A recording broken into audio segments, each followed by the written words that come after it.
Can I give you a hug? Is that allowed in the High Court? Asked Vaijayanti just after we argued our case challenging the Telangana Eunuchs Act in the Andhra Pradesh High Court.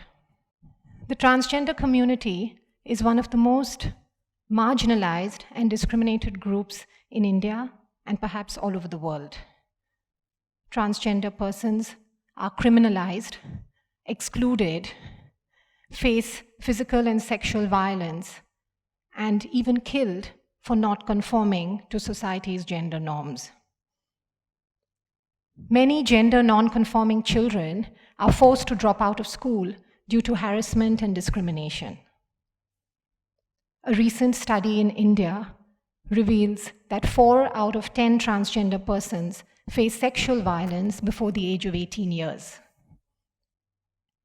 Our criminal laws on rape define sexual assault only if it is against women, making it impossible for a transgender person to even file a police complaint for sexual violence. There are laws that criminalize transgender persons. Trans and intersex persons have to live their whole lives knowing that they are criminalized and that they could be arrested any minute just for being who they are or for not conforming to society's gender identity and gender norms. But in 2014 came the Nalsa judgment. This was a historic moment in India for transgender rights. It was in 2014 that the Supreme Court recognized transgender persons. Transgender was used as an umbrella term to define persons whose gender identity and gender expression may not conform to their sex assigned at birth. The Supreme Court held that every person has an inherent right to gender identity. It was defined as each person's deeply felt internal and individual sense of gender, which may or may not match with their sex assigned at birth. The Supreme Court held that every person has the constitutional right to freely express their gender identity and expression, for the first time giving these constitutional rights to transgender persons. In 2017, the Supreme Court once again reiterated that the right to self-identify one's gender is part of our fundamental right to life. Isn't that a powerful idea? To self-identify oneself.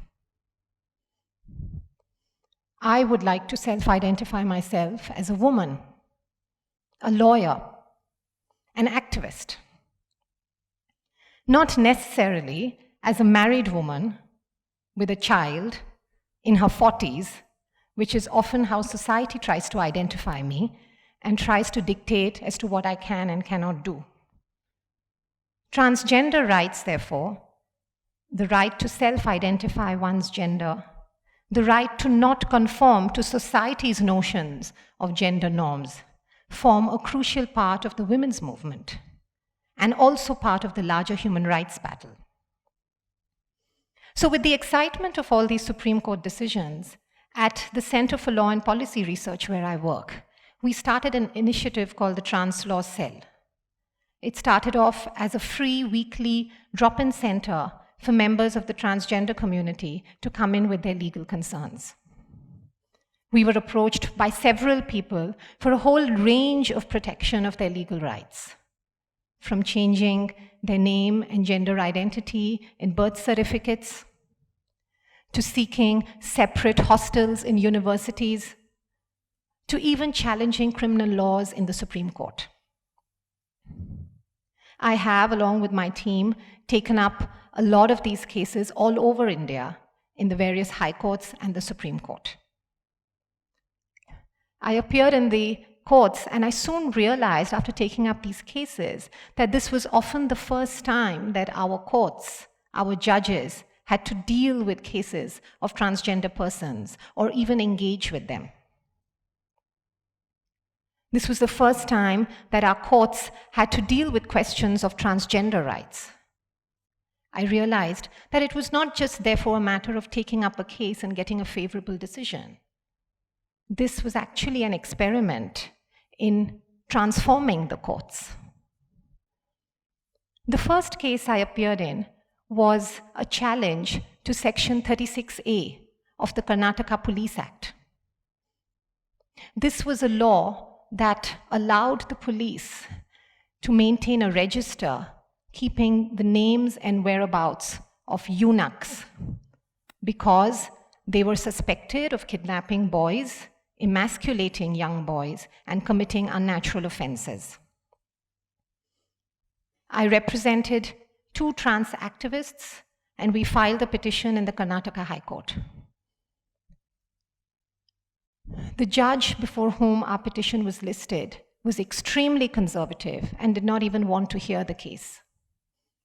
On one occasion, when my clients were in court, he told me that I should tell my clients to behave themselves on the streets and not create problems for the general public. Enraged by this, my clients took up a long and hard campaign against this law with the Karnataka government, and we went to meet the law minister.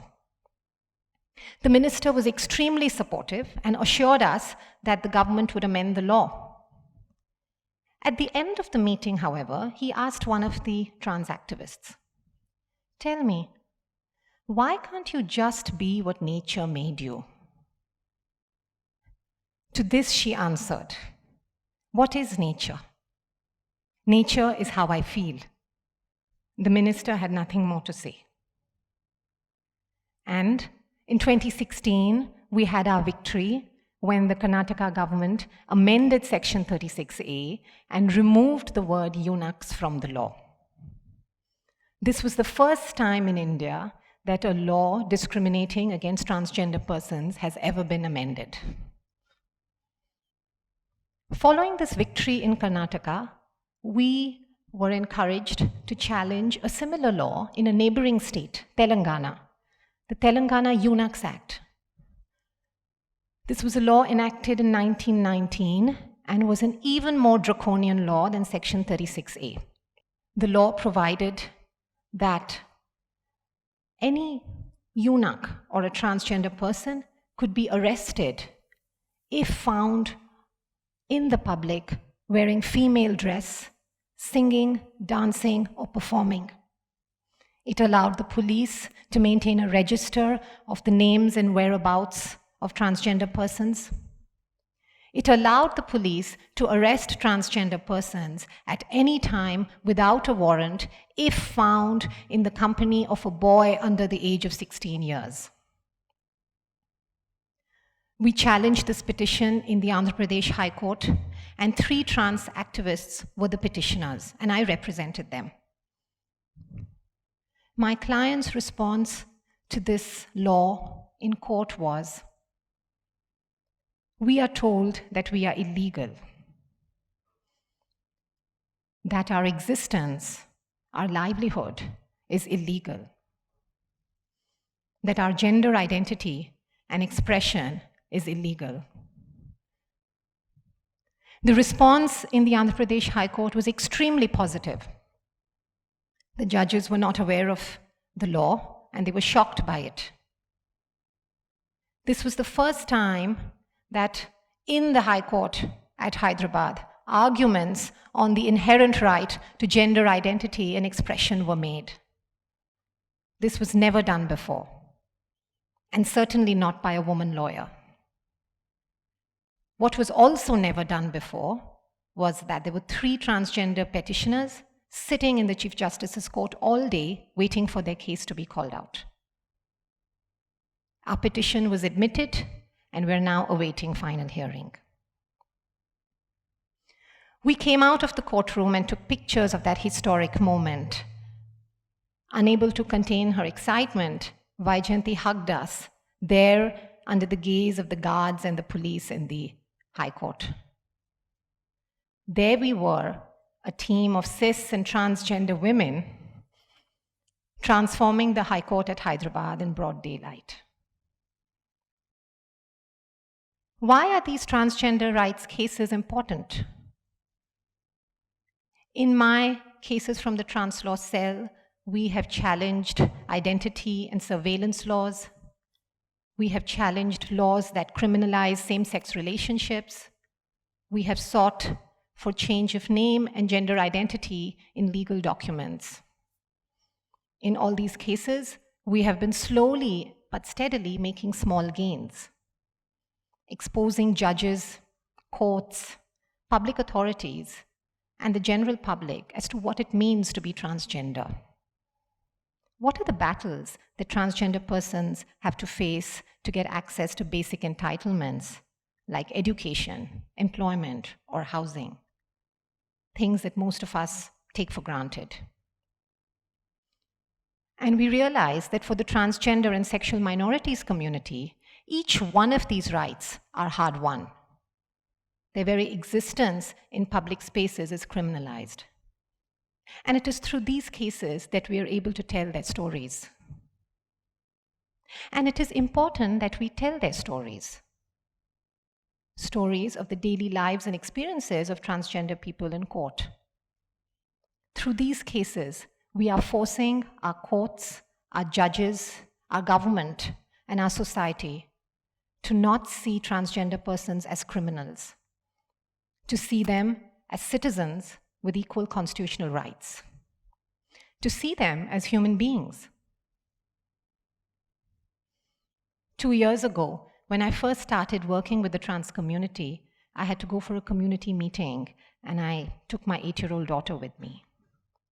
She sat there reading her books while we were discussing strategy and planning.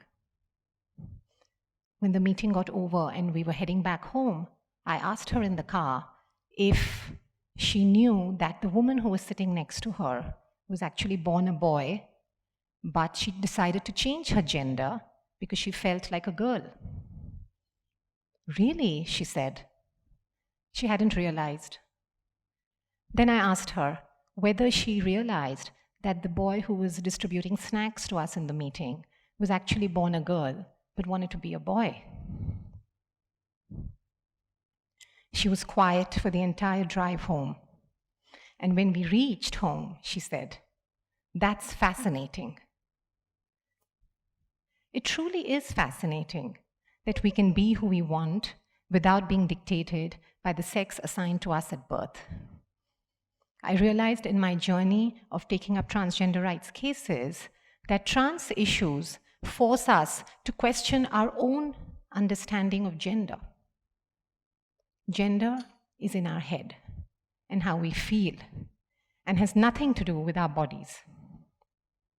We may want to identify and express ourselves as male, female, transgender, queer, or anything else, and we're all equal.